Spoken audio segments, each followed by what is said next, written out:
तो जो हम लोगों ने पहला पढ़ा उसमें हमने देखा, जो ये वाला इमेज हमने देखा था, इसमें मैंने आपको हार्ट रेट जो ईसीजी से हम देख सकते हैं, मैं उसके बारे में आपको बता रही थी कि अगर आपके सामने मॉनिटर पे अगर ईसीजी आ रही है, 3 लीड्स ईसीजी पे आ रही है, तो आप वहां से कैसे देख सकते हैं कि पेशेंट ब्रेडी में जा रहा है या पेशेंट टेकीकार्डिया में जा रहा है। तो ये नॉर्मल था। और ब्रेडिकार्डिया में जो मैंने आपको बताया कि जो PQRS या जो एक वेव है हमारे पास एक प्रॉपर बनती है, वो बहुत दूर दूर बनती है। तो आप इसमें देखें, आपको नजर आ रहा है कि एक QRS कहाँ पे है, फिर एक QRS कहाँ पे है, इनमें डिफरेंस कितना ज्यादा है। Can you yes identify? हमने पीछे पढ़ा कि जो बॉक्स है वो मतलब सबसे छोटा 0.04 फिर 0.2 और फिर 1 सेकंड, इस तरीके से हमें पता चल जाता है। मुझे आपकी आवाज बहुत स्लो है, थोड़ा या तो लिख के बता दें या थोड़ा ऊंची आवाज में पूछे। क्या पूछा आपने? मैम ये है ना, जिस तरह हमें बॉक्सेस का पहले बताया कि एक जो लार्ज बॉक्स होगा उसमें वो 1 सेकंड का होगा, मतलब 0.2 सेकंड के बाद मतलब 6 बॉक्सेस जो हैं वो 1 सेकंड के हाँ होंगे। जी, तो हाँ ये जी, हमें टाइम के हिसाब से भी पता चल जाता है। हाँ जी। वही ना, मतलब मैंने कहा कि जो डॉक्टर्स वगैरह होते हैं, जो कार्डियक फील्ड में होते हैं, बेसिकली कार्डियोलॉजिस्ट, वो ना फिर इन्हीं बॉक्स से कैलकुलेट कर लेते हैं। जिस तरह हम लोगों को हमारी फील्ड में हम अल्ट्रासाउंड करते हैं और हमें वो इमेज देखते ही पता चल जाता है ना ये पेशेंट का स्टोन पड़ा हुआ है, इस तरह उनको ना ईसीजी देखते ही पता चल जाता है कि ये इसको ये प्रॉब्लम है। वो ईसीजी से इवन के कार्डियोलॉजिस्ट कुछ इतने मतलब क्या कहते हैं, गॉड गिफ्टेड होते हैं कि वो ईसीजी देख के पूरे का पूरा अपना डायग्नोसिस बना लेते हैं। उन्हें किसी और टेस्ट की फर्दर कोई लैब्स की जरूरत नहीं रहती। ठीक है, तो ये साइनस ब्रेडिकार्डिया की ईसीजी है कि इसमें आप देखेंगे कि जो QRS कॉम्प्लेक्स है या P वेव या पूरे का पूरा एक हार्ट का जो साइकिल है, वो कितना कितना हम लोगों को डिले से नजर आ रहा है, 1 2 3 एंड 4। तो ये ब्रेडिकार्डिया। और ब्रेडिकार्डिया याद रखें कि ब्रेडिकार्डिया हम तब कहते हैं जब आपका हार्ट रेट 40 तक होता है, या 40 से या 60 से कम होता है। और एक चीज, रात के वक्त सोते हुए पेशेंट्स का, या आप सो रहे होंगे तो हार्ट रेट वैसे ही ड्रॉप होता है, कम हुआ होता है। तो कई लोग कह रहे होते हैं रात को वार्ड में पेशेंट सो रहे होते हैं। मैं ना क्योंकि कैथ लैब में काम करती हूँ जहाँ पे स्टेंटिंग वगैरह होती है, इसलिए आपको ये चीजें बता रही हूँ कि रात के वक्त जो है वो पेशेंट सोया हुआ होता है और वहां से वार्ड से कॉल आ रही थी कि जी पेशेंट जो है ना वो ब्रेडिकार्डिया में चला गया। नो, वो ब्रेडी नहीं होता, वो उनका हार्ट रेट क्योंकि रेस्टिंग स्टेट में होता है, तो उस टाइम पे कुछ लोगों का 30s में 40s में आ जाता है, वो उनका नॉर्मल हार्ट रेट होता है स्लीपिंग के दौरान, सोने के दौरान। हाँ, अगर पेशेंट जाग रहा है, वो बात कर रहा है आपसे और वो बेहोशी की हालत में या इस तरह डिजीनेस हो रही है उसको, तो उस केस में आप कह सकते हैं कि पेशेंट को ब्रेडिकार्डिया हो रहा है। ठीक है, तो याद रखें जब आप सो रहे होते हैं आपका, क्योंकि कोई फिजिकल एक्टिविटी नहीं होती, तो उस केस में आपका हार्ट रेट जो है वो 40s में 50s में जा सकता है। ठीक है, ओके जी। तो ये था हमारे पास साइनस ब्रेडिकार्डिया। अब आगे जो टेकिकार्डिया है, उसमें हम लोगों को जो है वो ये PQRS बहुत ज्यादा मिलेंगे और करीब करीब मिलेंगे। ठीक है, ये देखें, इसमें ग्रेटर देन 80 है, मतलब 100 में। तो आप जो है वो इस ईसीजी को देख के भी आप पता लगा सकते हैं कि ये पेशेंट का हार्ट रेट ड्रॉप हुआ हुआ है या हार्ट रेट ज्यादा है। जी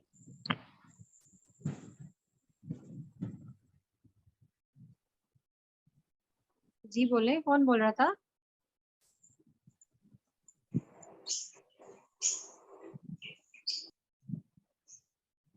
ठीक है जी।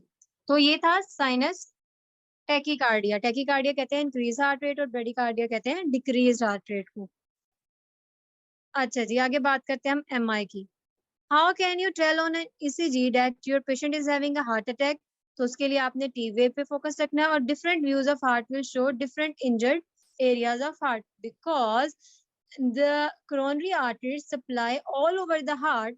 Therefore, while doing ECG we can get information from that particular area, from that particular lead. वो lead जिस एरिया को जो है वो आइडेंटिफाई कर रही होती है या जिस एरिया पे प्लेस की होती है या जहां से वो कंडक्टिविटी का जो है वो रिस्पॉन्स हमें मिल रहा होता है। एमआई कहते हैं मायोकार्डियल इन्फाक्शन को। अब यहाँ पे एक और चीज बहुत मैं आपको इम्पोर्टेंट बताऊंगी। सबसे पहले तो आप हार्ट का इमेज देखें, ये हार्ट की कोरोनरीज है, एक राइट दिखाई हुई है और एक आपको लेफ्ट दिखाई हुई है। जो प्लाक दिखाया है वो राइट में दिखाया हुआ है। डैमेज एंड डेथ जो है वो पर्पल उन्होंने एरिया को शो किया हुआ है कि उस एरिया में टिश्यू डैमेज हो जाता है और टिश्यू की डेथ हो जाती है, या वो एरिया प्रॉपरली इवन के उस एरिया में मूवमेंट खत्म हो जाती है। जस्ट लाइक एक पेशेंट जो है या पेशेंट की डेथ होती है तो वो कोई मूवमेंट नहीं होती उस बॉडी में, वो एक डेड बॉडी होती है। तो इसी तरह हार्ट का टिश्यू भी जब एक डेड हो जाता है तो उसमें भी किसी किस्म की कोई वॉल मोशन नहीं होती। और वॉल मोशन जो है वो बेसिकली आपके लेफ्ट वेंट्रिकल की ही होती है, जिसकी बेस पे हम, क्योंकि एलवी जो है वो उसका सबसे ज्यादा काम होता है, तो इसलिए सबसे ज्यादा जो आपको हार्ट में नजर भी आ रहा होता है ना किसी भी एक्सरे पे या कहीं पे भी, वो एलवी मेनली नजर आ रहा होता है। तो यहाँ पे जो रेडिश में दिखाई हुई है आपको, नंबर 1 इज एओर्टा। ये आपकी एओर्टा है। एओर्टा की ये 3 जो ब्रांचेस फिर यहाँ से निकलती हैं, जो आपके upper part of the body को यानी कि हेड, नेक और शोल्डर्स वगैरह में सप्लाई देती हैं। और ये असेंडिंग एओर्टा और ये रूट है।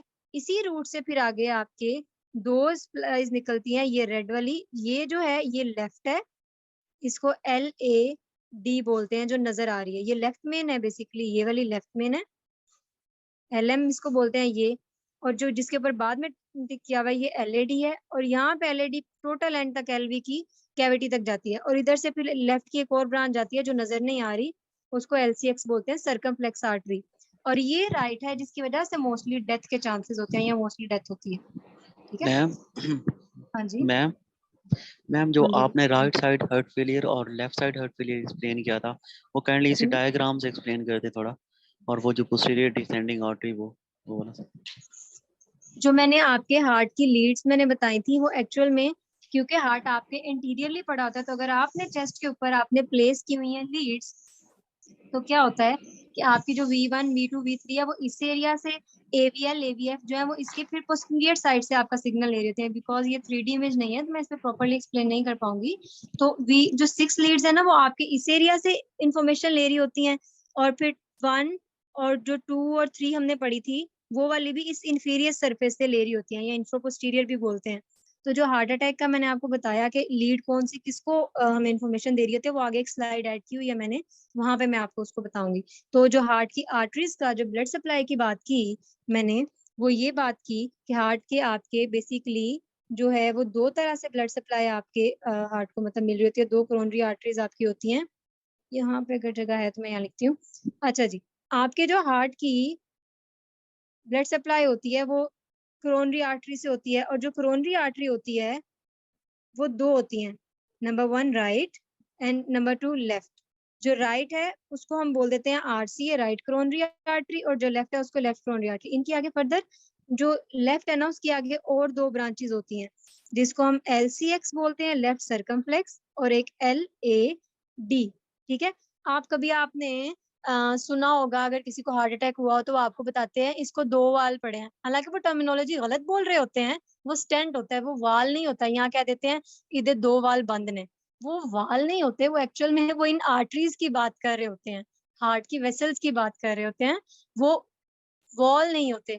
जो वेल्व्स होते हैं वो माइट्रल वेल्व, एओर्टिक वेल्व, या आपका ट्राइकस्पिड वेल्व जो हार्ट के इंटरनल प्लेस होते हैं, तो उनका जो कोई भी ऑपरेट होता है ना वो ओपन हार्ट सर्जरी होती है या बाईपास ग्राफ्ट होता है उसके जरिए।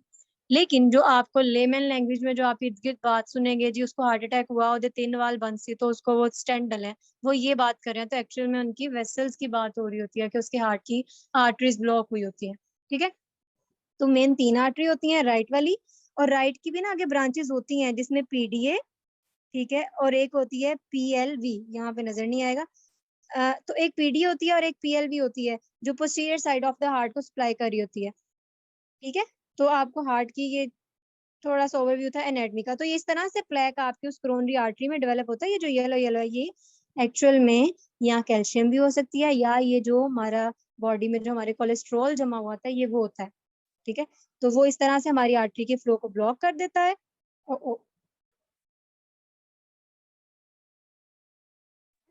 LAD और PAD क्या है? जी जी, आपने LAD टर्म यूज किया है ना, और PAD, तो इनकी लेफ्ट एब्रिविएशन एंटीरियर क्या होगी? Descending, left anterior descending, because ये हार्ट के एंटीरियर पार्ट को और नीचे वाले पार्ट को सप्लाई कर रही होती है, तो उसको बोल देते हैं LAD, लेफ्ट एंटीरियर डिसेंडिंग। जो यहाँ से होती है ये LAD, और LCX लेफ्ट सर्कमफ्लेक्स, ये लेफ्ट की ब्रांचेस है, और RC राइट कोरोनरी आर्टरी, और उससे निकल रही होती है PDA पोस्टीरियर डिसेंडिंग आर्टरी, और PLV पोस्ट्रो लेटरल वेंट्रिकल, वो यहाँ से इसे LV के इधर ग्रूव में आ रही होती है, इसलिए उसको लेटरल वेंट्रिकल कहते हैं कि वो लेटरल साइड को भी सप्लाई दे रही होती है और आपके पोस्टीरियर साइड को भी। अब हम लोगों को हार्ट अटैक जो ओके है मैम। वो हम ईसीजी पे कैसे लोकेट करते हैं? हार्ट अटैक बच्चों अगर तो अभी हार्ट अटैक ऑनगोइंग एमआई है, पेशेंट जो है उसको बहुत ज़्यादा पसीना आ रहा है, मतलब लेट्स सपोज आपके घर में कोई आपका जो है वो एज बहुत ज़्यादा है, वो कंप्लेन कर रहा है कि मुझे ना पसीना बहुत ज़्यादा आ रहा है और बैठे-बैठे प्रोफ्यूज स्वेटिंग हो गई है उसकी और फिर उसको चेस्ट में पेन है जो जाँ की तरफ भी जा रही है, उसको शोल्डर में भी जा रही है, तो आपको फ़ौरन से ये चीज़ ज़हन में क्लिक करनी चाहिए कि ये ऑनगोइंग एमआई हो सकता है, तो हमें इसको कार्डियक साइड पे लेके जाना है, ना कि आप किसी और हॉस्पिटल में रखिए। और एक चीज़ ये भी याद रखिएगा कि जो हार्ट अटैक है, जो आरसीए की वजह से हो रहा होता है, वो आपका स्टमक इश्यू की तरह भी मिमिक कर सकता है। यानी कि वो पेशेंट जो है ये भी कह सकता है कि मेरा ना स्टमक अपसेट है, बर्पिंग बहुत ज़्यादा होगी, डकार बहुत ज़्यादा ले रहे होंगे, फिर उनको बहुत मतलब और वो चीज़ ना अगर वो गेविस्कोन पी रहे हैं या राइज़िक वगैरह ले रहे हैं, उससे फिट नहीं होते। अज़ान की ब्रेक लें, फिर उसके बाद स्टार्ट करते हैं।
हाँ जी, आवाज आ रही है?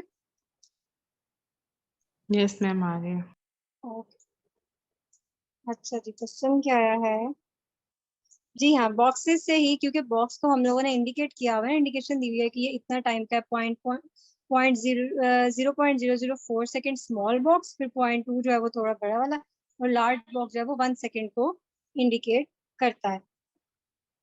अच्छा जी, अब मैं आपको जो चीज बता रही थी कि अगर पेशेंट को इस तरह से वो आप सिम्टम्स आप देखते हैं कि जिनको कहीं पे भी आपके काम करते हैं, आप कहीं पे आप इर्द गिर्द कोई ऐसा आप देखते हैं कि जिसको प्रोफ्यूज स्वेटिंग हो रही है, और पेन को भी और फिर एक याद रखें बात, जिनको डायबिटीज होती है उनको पेन नहीं होती, तो उनको स्वेटिंग होती है इस तरह से, या डिस्कम्फर्ट सी फील होती है, चेस्ट में हैवीनेस फील होती है, ठीक है, तो उन पे भी आपने ध्यान देना। उसमें क्या होता है कि अगर पेशेंट को ऑनगोइंग एमआई हो, उस एमआई के केस में सबसे पहले तो ईसीजी पे किसी किस्म का कोई चेंज नजर नहीं आएगा, स्टार्ट पे कोई चेंज नहीं होता, लेकिन जैसे ही कुछ घंटे गुजरते हैं तो उसमें एसटी एलिवेशन आना शुरू होगी। फिर थोड़ी देर के बाद, मतलब 24 आवर्स के बाद या कुछ घंटों के बाद, उसमें क्यू वेव्स आना शुरू हो जाएंगी। Normally Q R S complex बनता है, उसमें क्यू वेव्स शो नहीं होती। फिर अगर वो 42 से 72 आवर्स या कुछ 1 डे का चला गया तो वो उसमें टी इन्वर्जन होना शुरू हो जाती है। ये फर्क है कि जिससे डॉक्टर्स को ये पता चलता है कि इसको 1 दिन पहले हार्ट अटैक हुआ है, 2 दिन पहले हार्ट अटैक हुआ है, या 3 दिन, इस तरह से या इस बेस पे वो पता लगा सकते हैं। नॉर्मल में एसटी वाली, मतलब अगर स्टार्ट है अभी तो कोई चेंज नहीं आएगा, एसटी एलिवेशन होगी अगर फ्यू आवर्स तक हुआ है, अगर 24 आवर्स हो गए तो क्यू वेव बनेगी, और अगर उसको जो 1 डे हो गए या 42 से 72 आवर्स हो गए हैं, वो टी इन्वर्जन यानी कि टी वेव इन्वर्ट होना जो बेटा, क्यू वेव जो है वो क्यू आर एस कॉम्प्लेक्स में हमें नजर आती है। अगर आप ईसीजी पे ध्यान दें तो आपको, हम उस पूरे के पूरी एक वेव को हमने क्यू आर एस कॉम्प्लेक्स का नाम दिया होता है, उसको हम कह देते हैं क्यू, जो यहाँ पे अगर पी है और फिर इधर से स्टार्ट करके क्यू आर एस, और यहाँ से टी बनता है हमारे पास एस ओ टी, इसको हम फिर एस कहते हैं, इसको हम टी कहते हैं। ये क्यू होता है, ये क्यू हमें नजर तो नहीं आ रही यहाँ पे।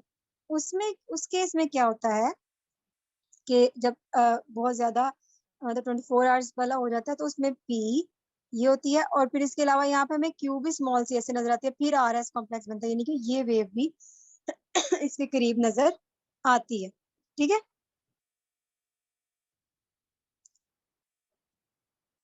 आगे चलते हैं। अच्छा जी, अब आप ईसीजी से कैसे लोकेट कर सकते हैं, मैंने आपको टी इन्वर्जन जो है वो नॉर्मली, मैंने जो टी वेव्स हम लोगों ने बात की कि जो टी वेव्स बनती हैं पी क्यू आर एस, और यहाँ से टी, ये नॉर्मल इस तरह है। जब टी इन्वर्ट होगी तो वो बेटा ऐसे, और क्यू आर एस ऐसे, और टी इस तरह को हो जाएगी, ये इन्वर्जन हो जाएगी। नॉर्मली आप एक इस तरह से बना रहे हैं ना, एक लाइन है ना, इस लाइन से अगर अबव है तो वो इन्वर्टेड नहीं है, वो पॉजिटिव में है, और नीचे है तो इन्वर्टेड है, नेगेटिव साइड पे चली गई है, ठीक है, तो इस तरह टी वेव इन्वर्जन हो जाती है। ओके, टाइम कम है और अभी हमारी थोड़ी सी स्लाइड्स रहती हैं, इसलिए थोड़ा सा जल्दी करेंगे। ठीक है जी, अब आप एमआई को लोकेट कैसे कर सकते हैं कि किस एरिया में या किस लीड में प्रॉब्लम है, तो वो किस हार्ट की किस आर्टरी का, जो हमने 3 पढ़ी है ना, लेफ्ट वाली, राइट वाली, और लेफ्ट की जो 2 पढ़ी है, तो वो बताएगा हमें कि किस लीड में इशू अगर आ रहा है, तो उससे हमें एरिया लोकेट पता चल जाएगा। इससे ये फायदा होता है कि जो कार्डियोलॉजिस्ट होता है, इंटरवेंशन कार्डियोलॉजिस्ट, जिसने स्टेंट प्लेस करना होता है, उसको ये आइडिया होता है कि मैं पहले किस आर्टरी को मुझे बचाना है या किस में स्टेंट प्लेस करना है। लेट्स सपोज अगर मैं जहाँ पे काम करती हूँ वहाँ पे हमारे पास ईसीजी आती है, हम ईसीजी देखते हैं, और हमें अगर उसका, मैं 2, 3 और एवीएफ वाले में मुझे चेंजेस नजर आ रहे हैं, तो हम बता देते हैं कि इसका राइट साइडेड प्रॉब्लम है, इंफीरियर वॉल एमआई है, यानी कि एलवी का इंफीरियर बॉर्डर डैमेज हुआ है उसकी वजह से। तो राइट साइडेड, मुझे पता है कि राइट साइड जो इंफीरियर बॉर्डर होता है उसको राइट कोरोनरी आर्टरी सप्लाई करती है, तो हम कहेंगे कि हम इसके लिए राइट का गाइडर लेंगे, जिससे हम स्टेंट मतलब पहले राइट में प्लेस करेंगे। बाद में हम डायग्नोस्टिक कोई टेस्ट लेफ्ट साइड को देखना हो तो वो बाद में हम करेंगे, मतलब लेफ्ट की एनजीओ बाद में करेंगे। तो ये चीज, इससे हमें ये फायदा होता है। तो हार्ट का जो इंफीरियर वाला सरफेस होता है उस पर कौन सी लीड होती है, 2, 3 और एवीएफ। आपको ये लीड सिर्फ इस तरह से याद रखनी है कि अगर 2, 3 और एवीएफ में एसटी एलिवेशन या टी वेव या इन्वर्जन नजर आ रहे हैं, तो वो आपके राइट साइडेड या इंफीरियर सरफेस में प्रॉब्लम है। और जो एंटीरियर है वो एंटीरियर डिसेंडिंग से निकला है, लेफ्ट एंटीरियर डिसेंडिंग से जो लेफ्ट साइड की थी, तो वो V1 से V4 तक, इवन के V6 तक भी जाता है। V1 से V6 तक अगर चेंजेस हैं तो वो इंटीरियर है। फिर लेटरल साइड जो हार्ट के लेटरल बॉर्डर को सप्लाई करती है, उसमें 1 AVL, V5 एंड V6 आ जाता है। ठीक है, यहाँ पे लिखा हुआ है आर्टरी कौन सी डैमेज होगी, वो भी राइट कोरोनरी, लेफ्ट एंटीरियर और नीचे सर्कमफ्लेक्स। लेफ्ट की हमने जो दूसरी आर्टरी पढ़ी थी वो कौन सी थी, सर्कमफ्लेक्स। ठीक है, और जो डोमिनेंस की मैंने आपको अगर याद हो और बात बताई थी ना कि जो पीडीए अराइज करती है, जो हार्ट के जनरेटर को सप्लाई देती है एसए नोड एवी नोड को, तो वो राइट से अगर अराइज कर रही है तो राइट डोमिनेंस है, लेकिन अगर वो सर्कमफ्लेक्स से अराइज कर रही है तो लेफ्ट डोमिनेंस है। तो ये केस है कि अगर 2-3 ईसीजी की अगर लीड 2-3 और एवीएफ में एसटी एलिवेशन है तो वो राइट कोरोनरी आर्टरी में इस्कीमिया हुआ है। अगर V1 से V4 में हुआ है तो वो लेफ्ट एंटीरियर डिसेंडिंग में इस्कीमिया हुआ है। और अगर 1 से AVL, V5 और V6 में हुआ है तो वो सर्कमफ्लेक्स आर्टरी में हुआ है। फिर इसकी कॉम्प्लिकेशंस भी इसमें, मतलब अगर राइट में है तो पेशेंट ब्रेडिकार्डिया में जा सकता है, अगर लेफ्ट में है तो पेशेंट जो है वो हाइपोटेंसिव हो सकता है, उसका ब्लड प्रेशर ड्रॉप कर जाएगा ना लेफ्ट साइड की वजह से, और एडिमा भी हो सकता है। ठीक है जी, तो इस तरह से हार्ट की जो आर्टरीज होती हैं उनको आप लोकेट कर सकते हैं ईसीजी की लीड्स की बेस। ये देखें जी, यहाँ पे आपको उन्होंने फिर एसटी एलिवेशन दिखाई, इस पे गौर करें। नॉर्मल देखें, सबसे पहले नॉर्मल देखें, बिल्कुल भी इसमें चेंज नहीं है। एक्यूट में एसटी सेगमेंट एलिवेट कर गया और कुछ और के बाद एसटी एलिवेशन है, आर वेव डिप्रेशन हो गई है और क्यू वेव जो है वो शुरू आना शुरू हो गई है।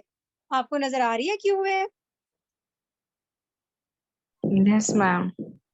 जो मैंने आपको ड्रॉ करके बताई थी उसमें ये देखें, ये क्यू वेव यहाँ पे ये आना शुरू हो गया क्यू वेव। ठीक है, और इसमें भी अगर उससे अगले वाले पिक्चर में आप देखें तो क्यू वेव की प्रोग्रेशन हो रही है, डीपर और डीप हो गई है, एसटी अबव जा रही है। और फिर टी वेव इन वायर भी आपको नजर आ रही है, this is T wave in wire.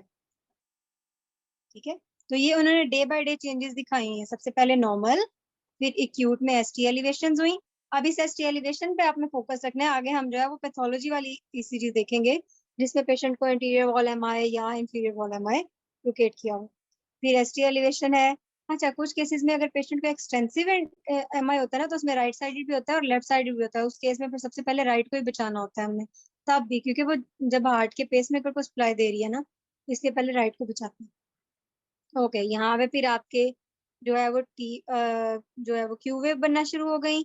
फिर जो जनाब क्या कहते हैं इसको, जो ये वाला एरिया है इसमें आपके ये जो है टी वेव इनवर्जन होना स्टार्ट होगी। फिर उसके बाद जब वो काफी वीक के बाद जो एसटीज जो है वो नॉर्मल होना शुरू हो जाती हैं। जिन पेशेंट में पता नहीं चलता कि उनको हार्ट अटैक हुआ है और वो माइनर हार्ट अटैक होता है, उनमें फिर एसटीज नॉर्मल में आ जाती हैं। ठीक है, लेकिन उसमें क्यू वेव रहती है। पेशेंट को हार्ट अटैक हुआ, उसको पता नहीं चला, उसमें एसटीज तो नॉर्मल हो जाएंगी लेकिन क्यू वेव परसिस्ट करेगी। उसको हम फिर जो है कहते हैं कि ये पेशेंट को बहुत दिन पहले का या हफ्ता पहले का हार्ट अटैक हुआ हुआ है। ठीक है जी, आगे चलते हैं। अभी सीसीजी में देख के मुझे बताएं किस लीड में जो सर्कल किया हुआ है ये क्या है और ये कौन सा इस्कीमिया होगा।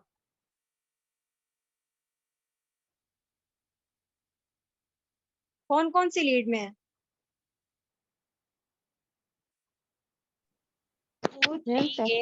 और ये राइट कोरोनरी आर्टरी में है।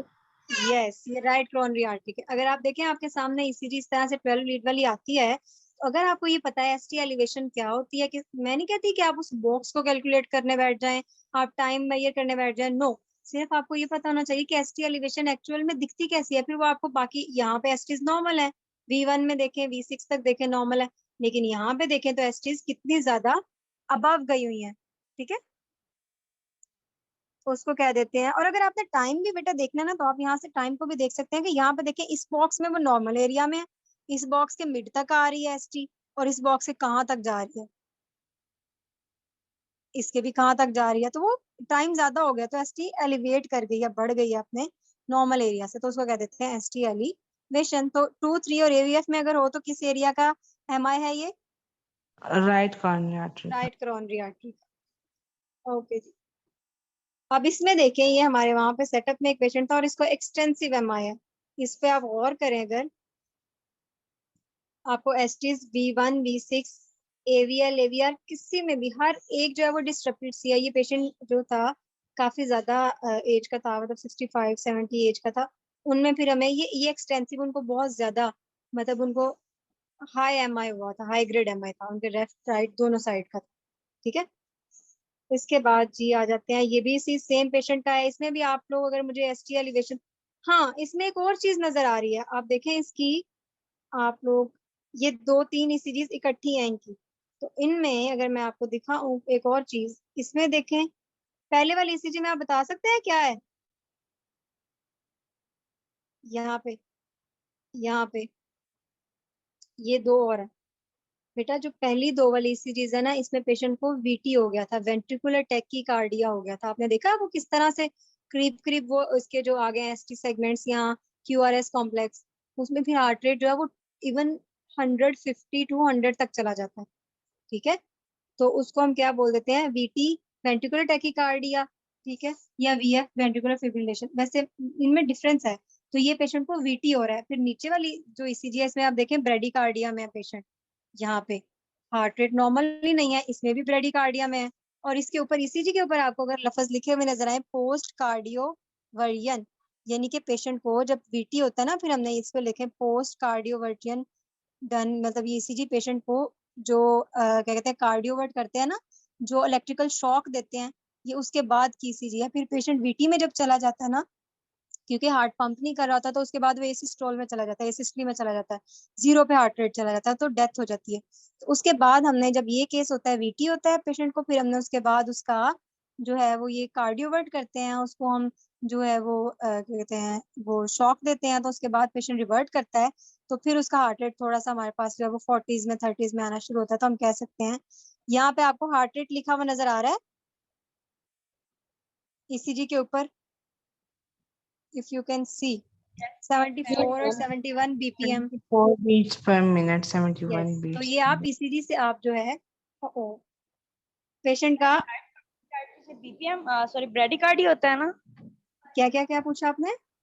राइट कोरोनरी आर्टरी की जो कॉम्प्लिकेशन है वो ब्रेडिकार्डिया है। हाँ ब्रेडिकार्डिया, क्योंकि अगर वो आपके उसको सप्लाई कर रही है ना, तो उसकी वजह से ब्रेडिकार्डिया हो सकता है। इनके ऐसा नहीं है कि ब्रेडिकार्डिया राइट की वजह से, मोस्टली राइट की वजह से होता है, लेकिन लेफ्ट के केस में भी हो सकता है। ठीक है, तो ओके। ऊपर पेशेंट को वीटी हुआ है और नीचे पेशेंट का जो है वो साइनस नॉर्मल साइनस रिदम में आ रहा है। ठीक है जी, और आगे ये नॉर्मल, मुझे ये देख के बताएं इसमें आपको क्या फाइंडिंग्स मिल रहे हैं।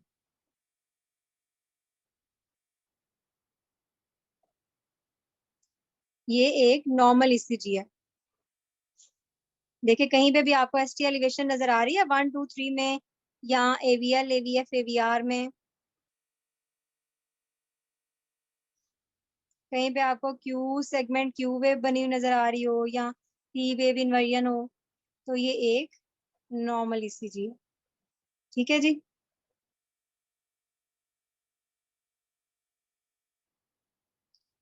और ये एक चीज और याद रखिए, जो बॉक्स सा बना होता है ना, ये इसकी एक मार्कर इंडिकेशन होती है। ये जो इन्होंने एक बहुत बड़ा सेंड पे अगर आपको नजर आ रहा हो, ये वाला बॉक्स नजर आ रहा है, तो ये ना मार्कर बना होता है वैसे ईसीजी का, ये वाला इंडिकेटर होता है ये। तो यहाँ से स्टार्ट होनी होती है ईसीजी, मतलब फोल्ड कर सकते हैं यहाँ से पेपर को, तो ये उसका निशान होता है। ऐसा और इसकी कोई इन्फॉर्मेशन नहीं है। ठीक है, ओके जी, कोई क्वेश्चन? मैम ईसीजी पे हम सिर्फ मायोकार्डियल इंफार्क्शन को ही चेक करते हैं. ईसीजी पे हम लोगों ने, अगर आपको पहले वाली स्लाइड, फर्स्ट और सेकंड स्लाइड्स थी, उस पे याद हो, हम ईसीजी पे ये जो एरिथमिया मैंने वेंट्रिकुलर टैकीकार्डिया आपको दिखाया, ये बेसिकली एक एरिथमिया है। ठीक है, फिर हम कंडक्शन डिफेक्ट दे सकते हैं कि जो ब्रेडिकार्डिया में पेशेंट जा रहा है। बेटा कंप्लीट हो गया, आपने जाना है, आप जा सकते हैं। मेरी तरफ से कंप्लीट है, जिन्होंने नमाज पढ़नी है वो लोग जा सकते हैं।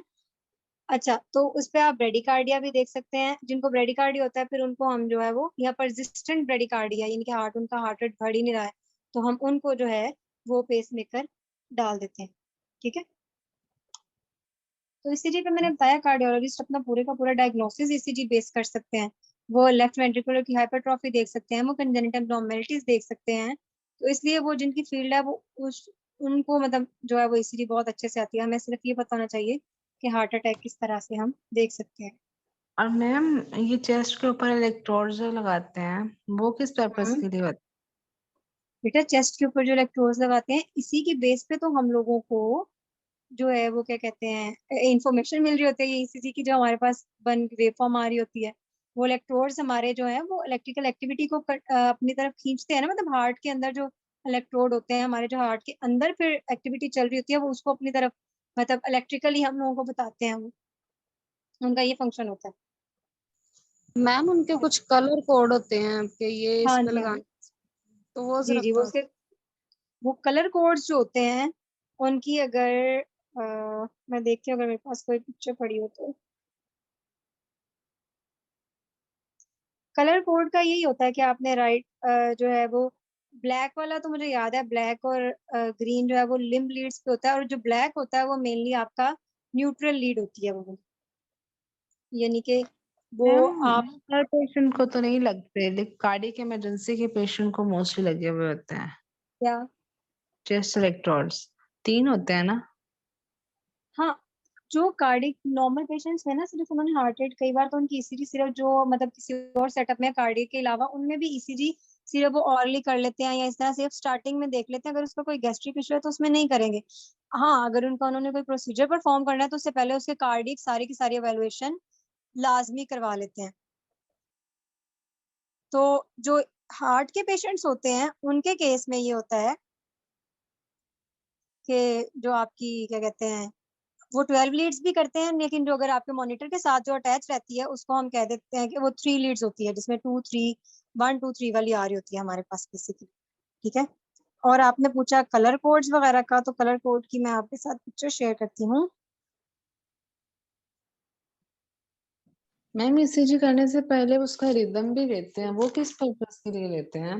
बेटा रिदम मैंने वही आपको बताया है कि ईसीजी के नीचे एक रिदम आ रहा होता है। वो रिदम ही होता है कि अगर आपके पास पूरी ईसीजी मौजूद नहीं है ना, आपको एक साइनस रिदम से आपको पता लग जाता है कि पेशेंट ब्रेडिकार्डिया में है, पेशेंट टैकीकार्डिया में है, या वो अगर लीड 1 से लिया हुआ है या 2 से लिया तो उससे ये भी पता चल जाता है इसमें एसटी एलिवेशन आ रही हैं या नहीं।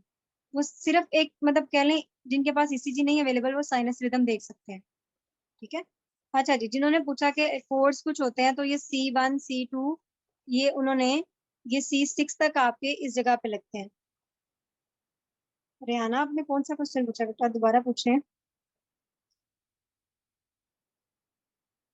अच्छा, साइनस टैकीकार्डिया और वेंट्रिकुलर टैकीकार्डिया ये सेम है।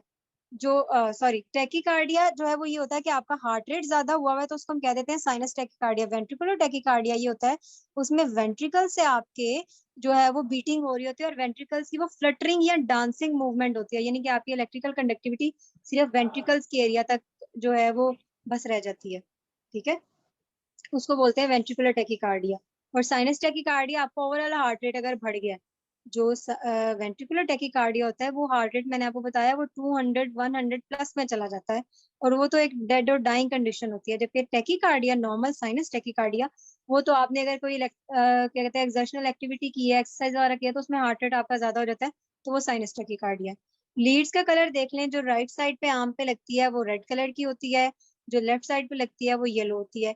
फिर वो जो V1 से V6 तक होते हैं उनमें रेड वाली जो है वो राइट साइड पे लगती है, सिंपल स्टर्नम की जो है वो राइट साइड पे, और एक स्टर्नम की साइड पे बाकी सारी जो है वो येलो ग्रीन ब्राउन ब्लैक और पर्पल लगती है। और लोअर साइड पे अगर बात करें तो ब्लैक वाली जो है वो न्यूट्रल होती है तो वो राइट साइड पे लगती है, और जो ग्रीन वाली होती है वो फुट की लेफ्ट साइडेड फुट पे मतलब लगती है। ठीक है।